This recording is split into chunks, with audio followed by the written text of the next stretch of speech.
Hey everyone, and welcome to the channel. So today we get to take a look at the latest generation for the Porsche 911 Targa 4S.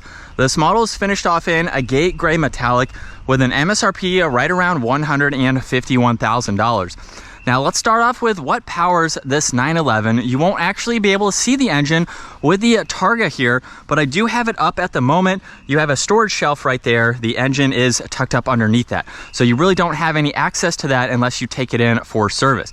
But this is powered by a 3-liter twin-turbo flat 6. It's paired to the 8-speed PDK transmission, pumps out 443 horsepower, 390 pound-feet of torque, sent through the all-wheel drive system with the Sport Chrono package. 0 to 60 is 3.4 seconds. Top speed is 188 miles an hour. This also has a curb weight right around 3,600 pounds, so not all that heavy considering we do have a lot of mechanisms for that Targa top there. Well, let's work our way to the exterior styling now, where up front we have a classic Porsche design. They do have a lot of similarities between all of the trim levels, but they do have, or between all of the models, but they all have a very nice classic design. LED headlights with that bubble design there. There's parking sensors up front. The turn signals are actually integrated in this lower trim accent, where there's plenty of cutouts to provide a lot of cooling to all of the components that are located up front. And we do have storage space up front as well. So this can be a practical vehicle. You have a lot of space for additional items that you can put up front. So just making it, again, that much more practical if you are looking for a sports car that you want to drive often. Now we have a very nice set of brushed wheels along with the massive red brake calipers. Fuel cap is on this passenger side. There's also the body colored side mirrors. Now with this Targa top, this particular model, it's finished off in red. You can't actually put the top down with the key fob. So the vehicle does have to be started up, and you have to be stationary while doing it as well. So you can't be moving like some other vehicles and convertibles. But in back, I currently have the massive spoiler up at the moment. Gives it a great look. We have a sleek set of LED lights in the back. There's a backup camera, the parking sensors, and that quad tip dual exhaust as well. Now there's also a really cool design for these flush mounted door handles. When you approach it, you can grab it just like that and open up the door, where we have a very nice interior.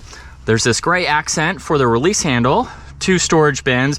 You have power folding side mirrors, and then lock and unlock. Now we'll take a quick look at these back seats. At 5'10", it's not really where I want to be. You're not really buying this to put people in the back, but you could use it if you needed to. And you even have the storage shelf where you can place in additional items.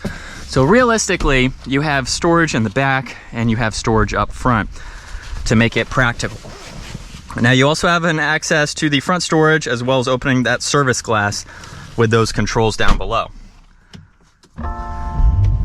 We have the leather steering wheel, the gray paddle shifters on both sides. There's also a few different driving modes that you can go through, just depending on how you'd like to drive for the day. And then on this right side, you have some more controls to go through all of this information on the left side, or the right side. You can go through quite a lot of information, and then you can even go to more of a calm screen by going to all of this information here. Everything on the left side is fixed, so you have no adjustments there. But you do have a rotary dial to go through some info, as well as a favorites and a tuning button. Now you have your headlight adjustments. There's a clock up top, and then there are several icons in this large infotainment system. Apple CarPlay, Android Auto. You can go into your vehicle settings to go through all of that. There's shortcuts on this left side as well, so you can quickly get through everything.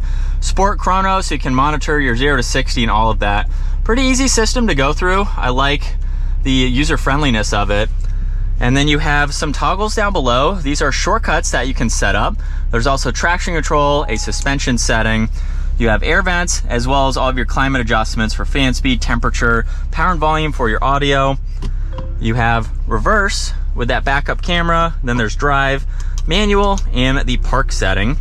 You have the Targa top operation, as well as heated seats, e-brake, as well as a little bit of storage. There's even more storage in the armrest and a storage in the glove box there. And then visibility is going to be the same whether the top is up or down. So you don't really have too many blind spots where you can see around this sports car. And from second gear, here we go.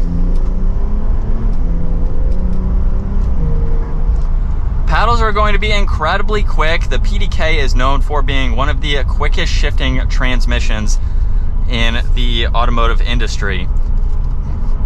So very responsive as soon as you tap on them. And I like the size of them. They're in a good spot here behind the steering wheel. But this is what it's like to be behind the wheel for the 911. I think it has a really nice interior, as you've already seen. Pretty minimal on the controls, but we do have a lot of technology to make this a great daily driver, to give you some of the performance, like the Sport Chrono. You can go through all that information and just have a little bit more fun with this vehicle, getting to monitor all of your performance stats. But it's a nice vehicle to drive, even with the sport suspension there on. It's like you're driving a go-kart. It feels open though, because you have all of this glass surrounding you. Definitely a nice place to be. Now, I wish I could do some more performance style driving with this car, as I know that it is going to perform very, very well in track driving, mountain driving, just being able to take it around some twisty roads. You're really going to have some fun behind the wheel of this car. And then obviously you can put the top down as well. The only downside to the top operation is that you do have to be stationary. So a lot of vehicles, you are allowed to move up to around 20 or 30 miles an hour or so. I believe I may have to be, okay, so we can do it from here, and you will see this open up. You don't have to be in park, you can't be moving in order to do it. But it's a pretty quick operation. And then once it's done, we are ready to go. So it takes a little bit of time, but it's really cool that we have the Targa top. And we'll give it another acceleration with the roof down. Wind noise is kind of what you would expect. Now, obviously, if you're buying this vehicle, you want to have that top-down experience. Definitely very, very nice. So it gives you the best of both worlds. But that's going to wrap it up for the latest generation for the Porsche 911 Targa 4S. Once again, huge shout out to Carolina Auto Direct for providing this for me today. Take a look at their website. That link is down below. Give this video a huge thumbs up if you enjoyed it. And consider smashing that subscribe button so you don't miss out on our daily uploads.